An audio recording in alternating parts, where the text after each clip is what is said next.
Shalom, shalom, gente. Olha onde nós estamos. Ah, que lugar lindo, né? Olha isso.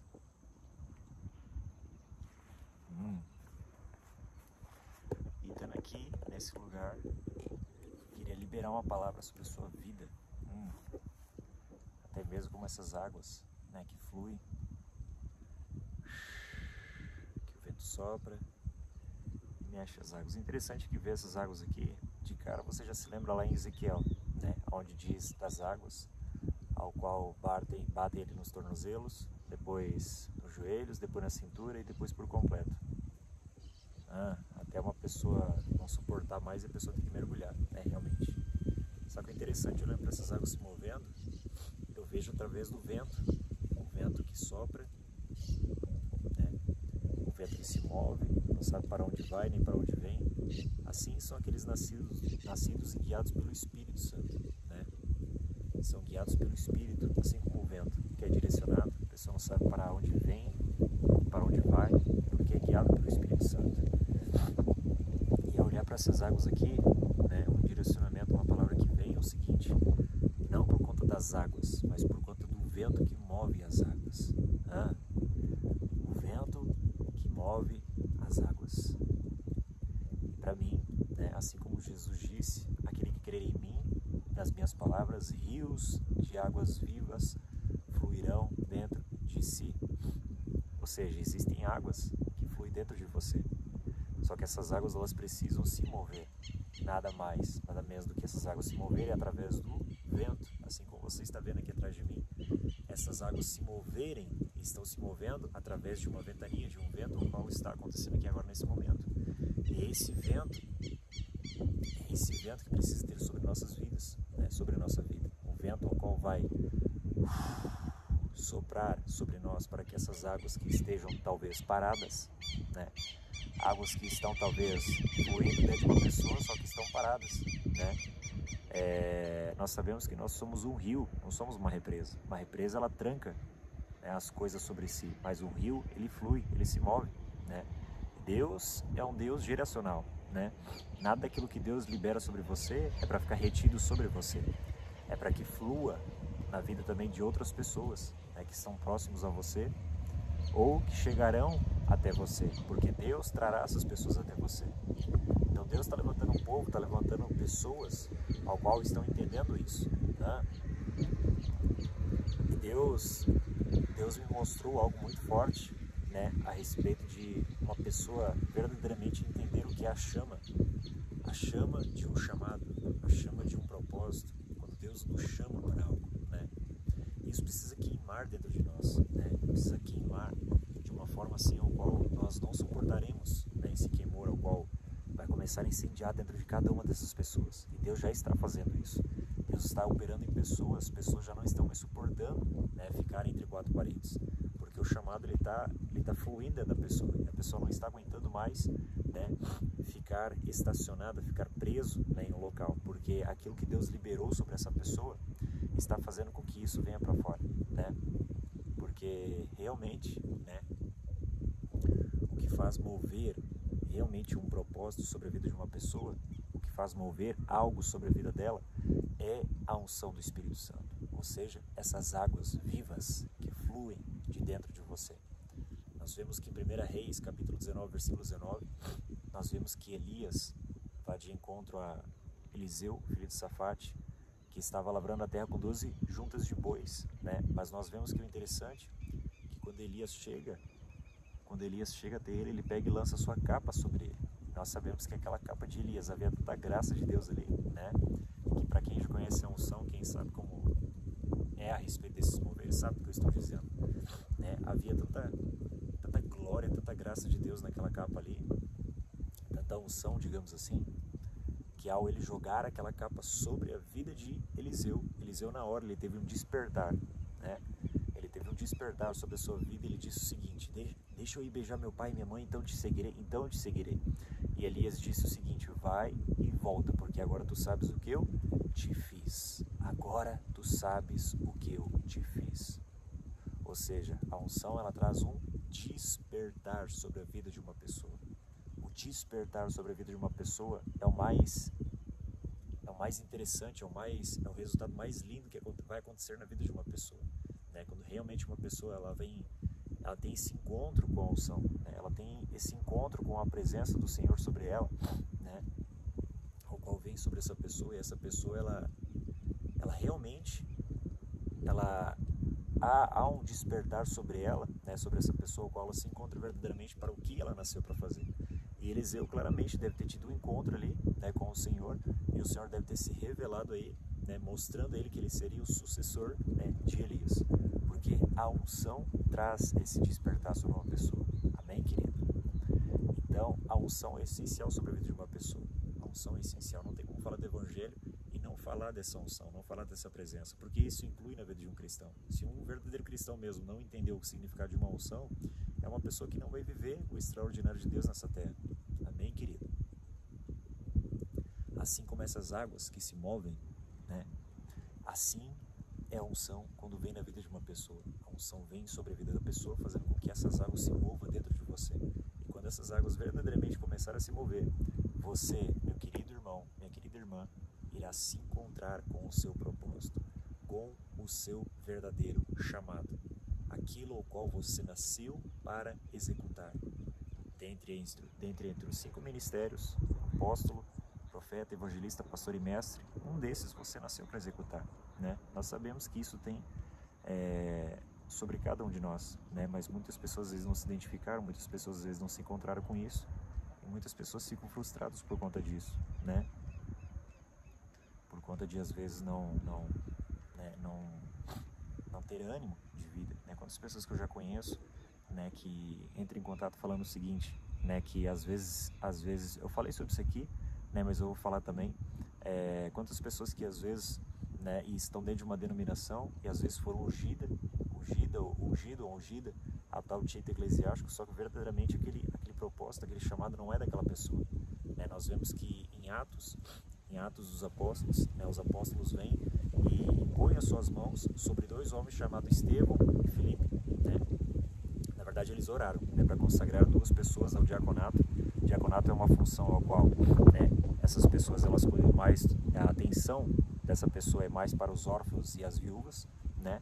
E a sorte recaiu sobre Estevão e Filipe, ao qual foram consagrados ao diaconato. Só que nós vemos, é interessante no texto, né, preste atenção nisso, nós vemos que na direção do texto ali que diz, Estevão, ele é levado diante dos fariseus, né, ele é julgado ali, e ali você vê ele sendo usado no dom da palavra de conhecimento, o qual ele cita desde Gênesis, né, praticamente desde Gênesis até no Novo Testamento, mostrando para os fariseus que Jesus estava nas Escrituras, né, que aquilo que os profetas mencionavam se referia a Jesus. E ele citou, cara, desde Gênesis ali, e foi citando, falando, encaixando os textos, mostrando para eles que Jesus estava ali, né? Ou seja, então nós vemos que o chamado de mestre atuava muito forte na vida de Estevão, através do dom da palavra de conhecimento. Amém, gente?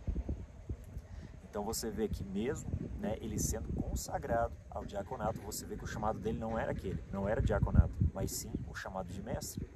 E nós vemos Filipe em Samaria, né, e Filipe começa a fazer grandes feitos com sinais, prodígios e maravilhas, sinais de curas e sinais de demonstração, né, de operação de sinais e maravilhas, né? Nós vemos que a Bíblia exalta e diz isso a respeito disso de Filipe, né, que ele era usado muito através desses sinais, fazendo com que as pessoas crescem no Evangelho e aceitassem a palavra do Senhor Jesus, né?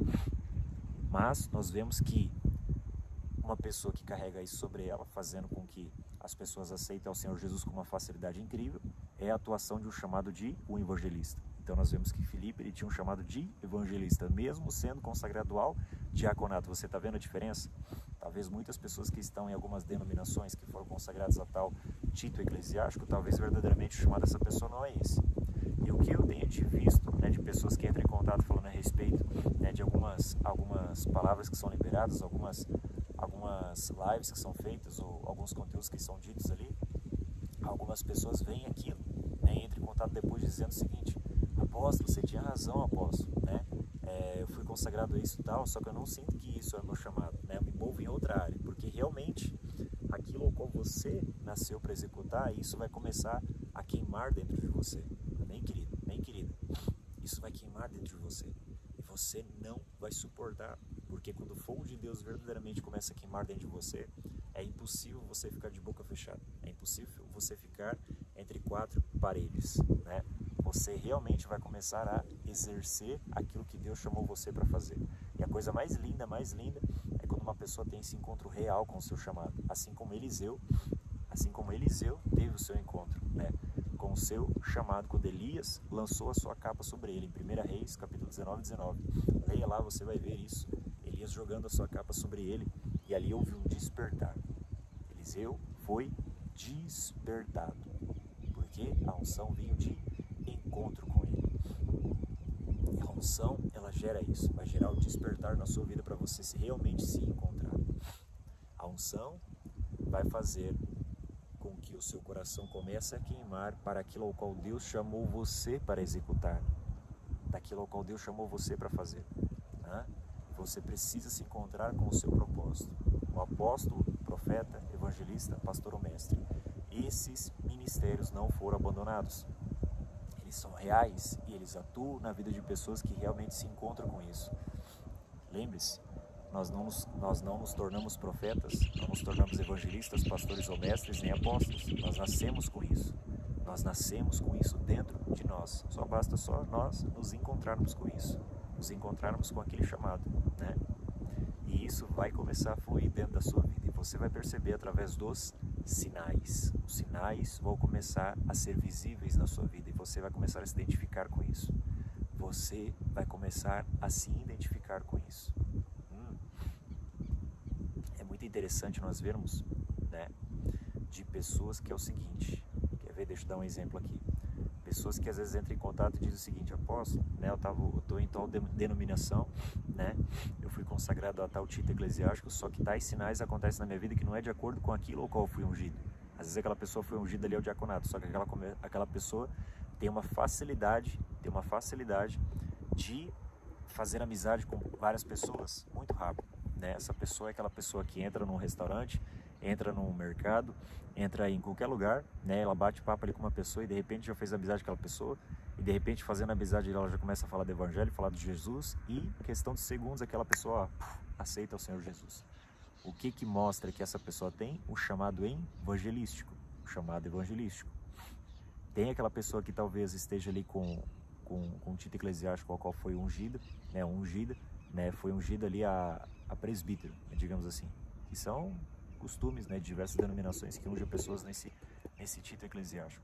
Só que aquela pessoa tem a tendência e tem a frequência de receber diversas pessoas, principalmente líderes, né, que vêm pedir aconselhamento para essa pessoa, né, pedir aconselhamento ou se aproximar muito forte com essa pessoa, considerando aquela pessoa como um pai espiritual, né? Ou seja, claramente isso mostra que aquela pessoa tem um chamado para apostólico. Ou seja, um chamado apostólico tem a tendência de trazer pessoas até você que são líderes, pessoas que têm algum cargo, alguma igreja, ou líderes ou pastores.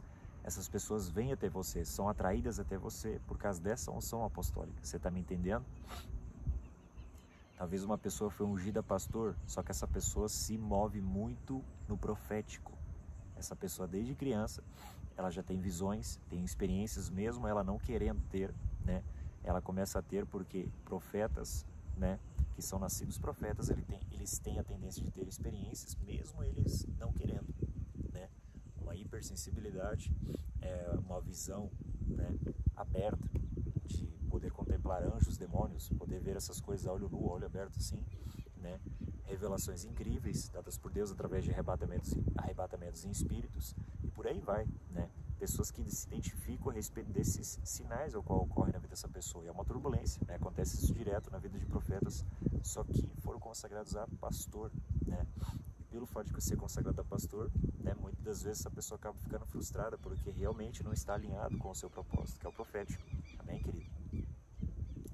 E tem aquelas pessoas que têm muito forte sobre elas, né, não tô falando contra uma pessoa não estudar a Bíblia ou ler a Bíblia, longe de mim, querido, né, sempre esteja com a sua Bíblia, com a sua espada afiada, né, estudando a palavra de Deus, mas tem pessoas que leem, né, certos versículos tais, né, que vão somar na vida dessa pessoa para sempre, né, para sempre.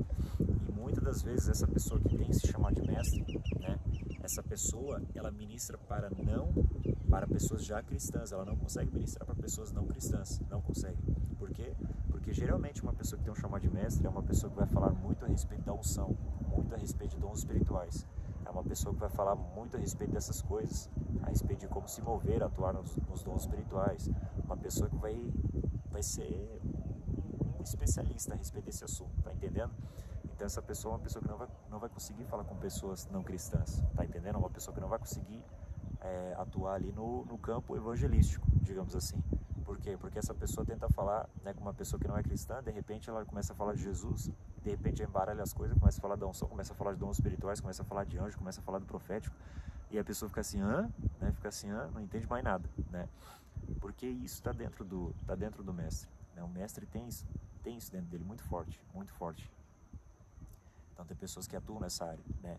Esses assuntos queimam o coração, né, de uma pessoa que tem um chamado de mestre. É impossível, essa pessoa ela não consegue se encontrar em outra coisa a não ser, né, falar a respeito disso, né? Falar a respeito desses moveres, né? E o mestre é aquele cara que vai dar um up, né, na vida de pessoas que acabaram de aceitaram Jesus, tiveram ali o período, né, de estar numa igreja como pastor e tudo mais. Aí entra o mestre para dar um up nessa galera, para levar essa galera para um nível ainda maior. Você está me entendendo? Então cada um dos ministérios tem uma função óbvia, né, o qual irá somar um com o outro. Então você precisa se identificar com isso, né? Você precisa se identificar realmente para o que você nasceu. Aí você diz, mas eu toco louvor na igreja, eu sou levita, né? Eu toco louvor na igreja, violãozinho. Não, isso não é ministério, né? Isso é uma capacidade, um dom ao qual Deus te revestiu, ao qual Deus te deu, né? Referente a um dom específico, referente à música, né? Existem esses dons? Existem, né? Dons ao qual Deus dá para uma pessoa ali que às vezes nunca estudou um instrumento, nunca tocou um instrumento, de repente aquela pessoa está ali tocando e vai embora, né? Ou seja, é uma capacidade ao qual Deus entregou para essa pessoa, mas não é um ministério, porque isso não é bíblico. A Bíblia não nos mostra que isso é um ministério. Amém, gente? Isso é uma capacidade ao qual Deus te entregou, né? Um dom específico ao qual Deus te entregou. Então, o ministério mesmo é baseado entre esses cinco ministérios, né? E também vai por fora também, né? Vai muito mais além do que isso, né? Existem também pessoas que são chamadas para falar a respeito de finanças, tem pessoas que são chamadas para falar a respeito de casamento, tem pessoas que são chamadas para falar a respeito de outros assuntos, né? Que cada um se identifica com aquilo ao qual foi chamado, né? Ou seja, eu entendo assim também que algumas pessoas, elas são mais usadas na área onde elas mais sofreram. Por exemplo, você vê pessoas que sofreram com paternidade. Eu conheci, né, conheço pessoas que sofreram muito com paternidade e hoje são pai de ministérios, né, pai de nações, né, pessoas que sofreram muito na área do casamento, né, e hoje ministram a respeito de casamento, né, restituição de casamentos. Então eu entendo o seguinte, numa área onde a pessoa é muito afetada, né, essa pessoa ela está apta para ensinar, né, aonde você foi curado, aonde você foi reconstituído, onde você foi curado naquela área, né? Tem pessoas que às vezes foi muito atacada nas finanças, né? E essa pessoa ali conseguiu vencer nessa área, nas finanças, né? Venceu o espírito de mamão, venceu, né, na área das finanças e hoje essa pessoa está apta para ensinar pessoas a enriquecer, né, de uma maneira correta e genuína a respeito da palavra de Deus, né? Ensinando uma pessoa a se enriquecer mesmo, né, usando chaves bíblicas, né, fugindo desse espírito terrível de mamon, né? Tem muitas pessoas às vezes que dizem, não pode ser próspero, não pode ser próspero porque a pessoa precisa ser humilde e tudo mais, né? E também não pode enriquecer porque senão o espírito de mamon vai governar sobre a sua vida. Querido, Deus não formou seus filhos e filhas para viver na pobreza, e quem é pobre é o diabo, de verdade. Os filhos e filhas de Deus são ricos em todas as áreas, não somente financeira, na saúde, no emocional, no espiritual, em todas as áreas você é rico, você é abençoado pelo Senhor, você é mais do que vencedor. Então pessoas que dizem isso para você, que você não deve ficar próspero, que você tem que ficar pobre, miserável, querido, fuja dessas pessoas, de verdade, fuja dessas pessoas, porque essas pessoas aí estão entrando em calabouços, em níveis de miséria terrível, e se você seguir essas pessoas, você vai se tornar uma delas. Amém? Você vai se tornar uma delas. A Bíblia não me mostra que Jesus nos traz essa reflexão para nós sermos pobres, para nós sermos mendigos. Não. Eu vejo pessoas que foram alinhadas com o seu propósito, com o seu chamado e foram beneficiadas a respeito disso. Você faz o que gosta e ainda você recebe para isso. Recebe do próprio Senhor. Os apóstolos estavam de acordo com a vontade de Deus, com a vontade né, do chamado ao qual estava executando em Deus, e as pessoas vinham e depositavam aos pés dos apóstolos, depositavam dinheiro aos pés dos apóstolos. Isso significa o quê? Que quando uma pessoa realmente está alinhada com o seu chamado, o dinheiro não subirá para a sua cabeça, o dinheiro ficará debaixo dos seus pés, ou seja, isso sinaliza que você tem governo sobre o dinheiro, não é o dinheiro que tem governo sobre você. Pegou essa? O dinheiro, ele não tem governo sobre você, você tem governo sobre o dinheiro. Por quê? Porque o dinheiro estava no pé dos apóstolos, sinalizando o seguinte, que os apóstolos pisavam em cima do dinheiro, sinalizando que eles que tinham governo sobre o dinheiro. Você está entendendo? Quando você tem um governo sobre o dinheiro, então você não deixa com que isso corrompa o seu coração, você não deixa que o espírito de mamon governe sobre você. Agora, pessoas que deixam sim o dinheiro subir para a cabeça, aí sim, aí o espírito de mamon ali, ele vem sobre a pessoa, e ali é levantado um altar, e aí a pessoa se perde rapidinho, né? A pessoa se perde rapidinho. Mas pessoas que realmente entenderam que quando elas são colocadas numa cadeira de autoridade juntamente com Jesus, numa cadeira de governo, ao qual muitas pessoas entendem que chega a certos níveis, ao qual na caminhada ao qual ela tem com Jesus, que essa pessoa vai executando chaves, princípios bíblicos, e essa pessoa vai sendo obediente naquilo ao qual o Senhor vai ordenando a pessoa a fazer. Essa pessoa vai sendo elevada a níveis maiores. Níveis maiores é o qual o Senhor vai colocando essa pessoa em cadeiras de autoridade para governar juntamente com Cristo nas regiões celestiais. Governo com Cristo, sabe o que significa isso? Não é que você vai estar sentado em um trono juntamente com Jesus, no lado de Jesus, ou o reino do céu é cheio de troninho assim, né? E você vai lá e escolhe seu trono. Não, querido, não é isso. É você sendo participante daquilo ao qual Jesus também está fazendo. Ou seja, Jesus tem governo sobre as coisas. Ou seja, você está operando, né, no nome de Jesus, e você está tendo autoridade para fazer aquilo ao qual Jesus prometeu. Ou seja, você está sentado nas regiões celestiais, governando juntamente com Cristo. Governando juntamente com Cristo, querido. Ou seja, um guarda, né, um guarda.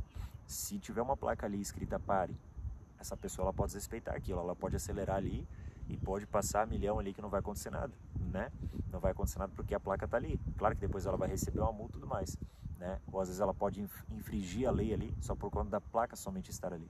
Agora, se uma pessoa, um guarda, né, estiver lá com uniforme, com apito, né, ou até mesmo com um revólver, né, no lado da sua cintura e estiver ali parado, ele está fazendo o que? Ele está representando um governo, ou seja, ele passa mais credibilidade e passa mais respeito para as pessoas que estão ali, né? E as pessoas obviamente vão respeitar, porque ele está representando um governo.